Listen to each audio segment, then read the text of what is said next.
Et salut à tous et bienvenue dans cette première FAQ. Je me suis encore un peu mis dans l'ambiance de Noël parce que c'était juste il y a quelques jours, mais j'espère que vos fêtes se sont très bien passées en tout cas. Comme je l'avais annoncé la semaine dernière, j'avais envie de faire une petite FAQ pour répondre à vos questions et vous avez été au taquet sur Twitter et Instagram. La première question à laquelle je voulais répondre c'était « Pourquoi tu t'es lancé sur YouTube ?» C'est une question assez simple mais à laquelle je réponds pas forcément tous les jours, donc je trouvais ça sympa de revenir dessus. Mais en vrai, YouTube, ça fait des années que je suis dessus, pas forcément qu'en tant que créatrice, mais surtout en tant que vieweuse. Et j'étais fan de beaucoup de youtubeurs différents, c'était beaucoup le gaming avant le cinéma. Et c'est pour ça que j'allais beaucoup aussi en convention pour rencontrer ces youtubeurs-là, etc.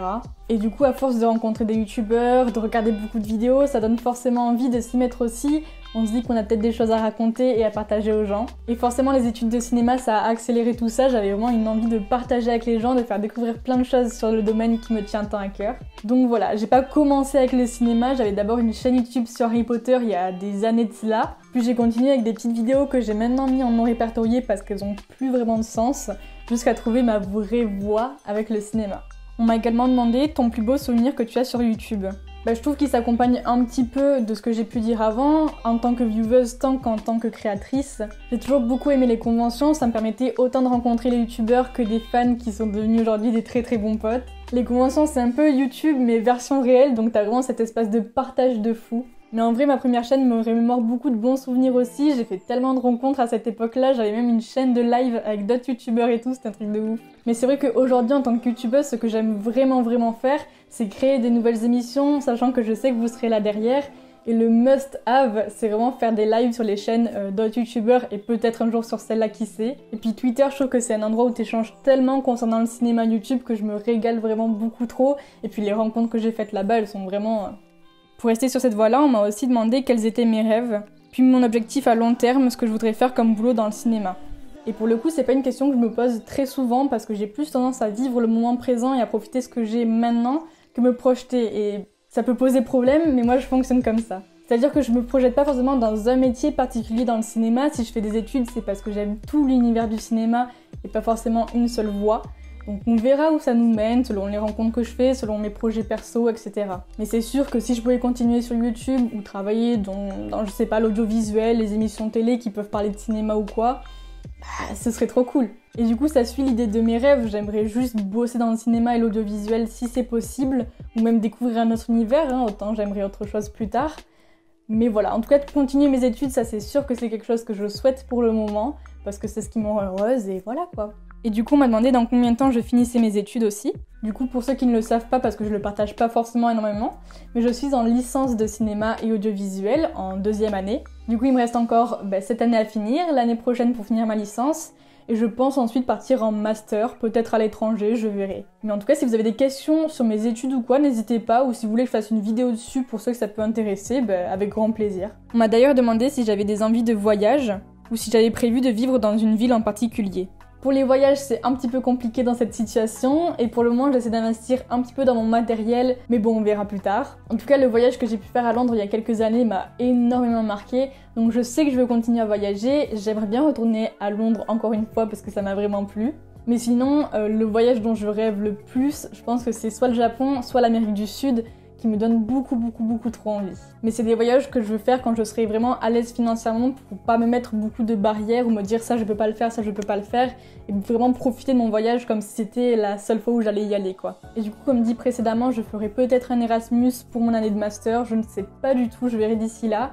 Mais si c'est le cas, j'aimerais bien partir peut-être au Canada, qui a des très bonnes écoles de cinéma, ou même à Londres, parce que j'aime bien l'ambiance de Londres, donc on verra plus tard, écoutez. On m'a ensuite demandé si j'avais des formations ou des vidéos YouTube à conseiller pour les vidéomakers qui débutent. Pour le coup, moi j'avais déjà une chaîne à l'époque, bon j'avais pas appris énormément de choses si ce n'est essayer d'être à l'aise devant la caméra. Mais après niveau montage par exemple, je regarde beaucoup les vidéos et dès qu'il y a un truc qui tilt et je me dis ah ça j'aimerais bien le reproduire, soit je demande à mon beau-frère qui connaît beaucoup le montage, soit je regarde sur YouTube en essayant de mettre des mots-clés qui ressemblent à ce que j'ai pu voir. Et en général, il y a beaucoup de vidéos qui durent 5 minutes à peu près et qui t'expliquent comment faire ça sur Premiere Pro par exemple. Sinon, je sais que le joueur du grenier avait fait une méthodologie sur comment faire du montage et le tournage, etc. Mais c'était pour les vidéos de jeux vidéo. Donc je pense que ça peut toujours apprendre les bases, donc let's go. Sinon, dernièrement, j'ai acquéri un petit livre qui pourra beaucoup vous aider et qui est vraiment complet pour le coup. Ça va autant parler du tournage, du matériel, du montage, de l'étalonnage, donc je vous le conseille énormément, c'est le nouveau livre de Ludoc qui vient de sortir. Et ce qui est cool, c'est que ça peut autant aider pour la fiction que pour les vidéos facecam comme ça. Après voilà, je pense pas qu'il y ait de recettes magiques pour réussir une vidéo, je pense que c'est aussi avec le temps qu'on arrive à faire de mieux en mieux. Moi quand on regarde mes vidéos d'il y a un an, déjà ça ressemble pas du tout à ça quoi. Et niveau création, on m'a aussi demandé quand est-ce que je comptais faire un long métrage ou des projets de court métrage. Pour le coup, je vous ai sorti une vidéo le week-end dernier avec 2 courts-métrages à l'intérieur, qui étaient certes très courts, mais qui avaient demandé un minimum de travail. D'ailleurs, j'espère qu'ils vous ont plu, et si vous les avez toujours pas vus, n'hésitez pas à aller voir la dernière vidéo. Mais après, pour les nouveaux tournages, je sais pas trop pour le moment, comme je suis un peu loin de mes potes, c'est un peu compliqué pour lancer la création ou quoi. Et puis niveau imagination, j'ai un peu de mal à faire de la fiction pour le moment, donc je verrai plus tard. Pour le moment, on continue un peu sur YouTube et puis on verra. Après, un long métrage, c'est pas du tout dans mes plans pour le moment, c'est vraiment beaucoup trop de travail, d'imagination, etc. Peut-être dans quelques années, qui sait. On m'a aussi demandé si j'avais une équipe de tournage pro pour une journée, qu'est-ce que je ferais? Pareil, je sais pas trop parce que pour le moment, j'ai pas de scénario sous la main, donc je pourrais même pas leur proposer une idée spéciale. Mais j'adorerais vraiment un jour intégrer sur cette chaîne des interviews de façon très originale. J'ai des idées, c'est juste que je peux pas les mettre en place pour le moment. Parce que je suis encore un peu jeune, donc il y a le temps de le faire. On m'a aussi demandé si ça me disait de faire un feat avec Loïc fait son cinéma un jour. Franchement, Loïc, tu sais que c'est quand tu veux, ça m'a déjà régalé de faire avec toi un live la dernière fois, donc... Mais en vrai, que ce soit les personnes que je rencontre en vrai ou sur Twitter, ce serait un vrai régal de faire des featuring sur ma chaîne. C'est juste qu'il faut trouver le temps, le concept, et puis que vous soyez avec moi parce que sinon c'est quand même moins fun.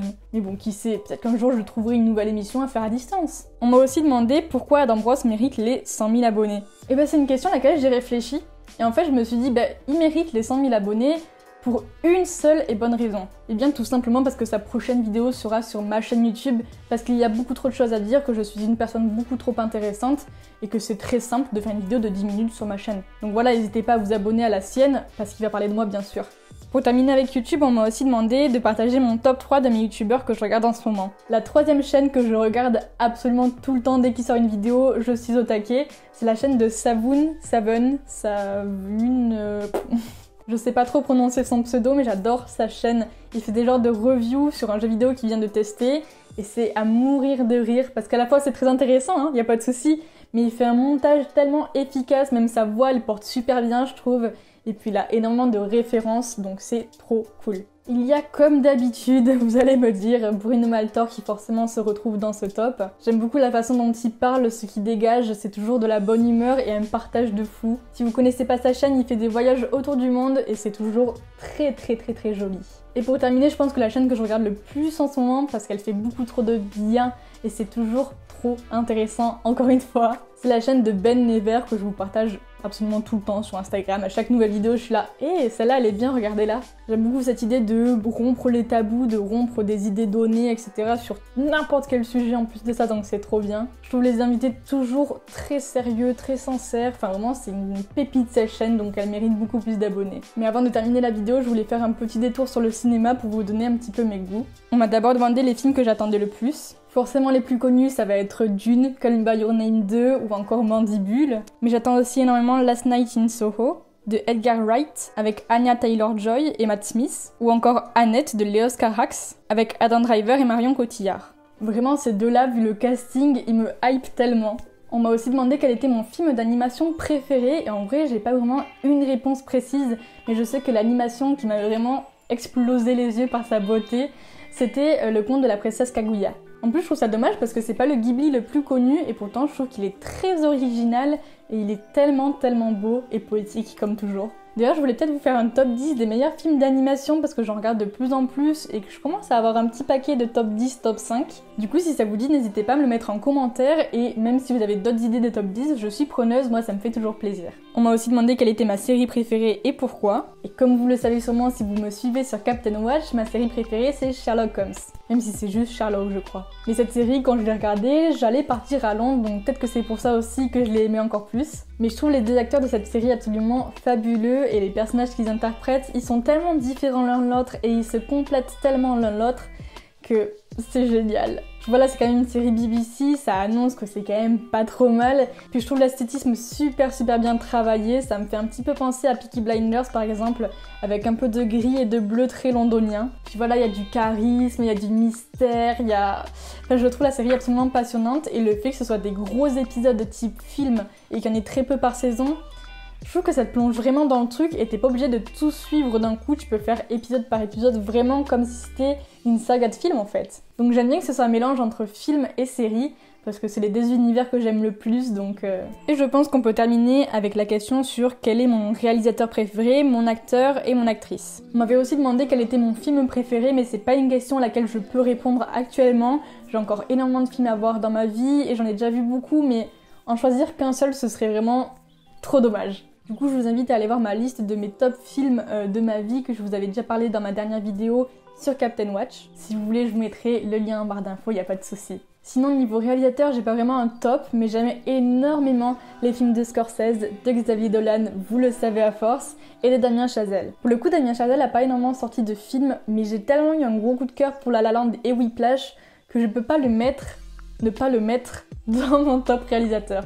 Niveau acteur, vous vous doutez que si j'aime Scorsese, j'aime beaucoup De Niro aussi. Sinon, j'aime beaucoup aussi Pierre Niney et Adam Driver. Je trouve que quand ils jouent, il y a vraiment quelque chose qui passe à travers l'écran, un charisme, je sais pas, mais j'adore. Et niveau actrice, j'aime beaucoup Helena Bonham Carter parce que dans les films de Tim Burton, elle rayonne, même dans les autres films, elle est juste incroyable comme actrice, je trouve.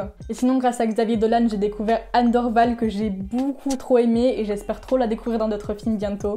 Et pour terminer, j'aime beaucoup en France Emmanuelle Berco, que je trouve ultra charismatique, elle a quelque chose de ultra puissant dans son jeu, donc cœur sur elle. Bon, je suis vraiment désolée si j'ai pas répondu à toutes vos questions, il y en avait d'autres qui étaient ultra intéressantes, mais je peux pas faire le tour de tout, donc peut-être qu'on fera une autre FAQ un jour, qui sait. En tout cas, ça m'a vraiment fait plaisir que certains d'entre vous prennent le temps de me poser des questions et soient intrigués un petit peu par la chaîne, par mes goûts, etc. On se retrouve la semaine prochaine pour le nouvel épisode de What's Up pour décembre. Encore une fois, passez de bonnes fêtes, je vous fais de gros bisous, à bientôt.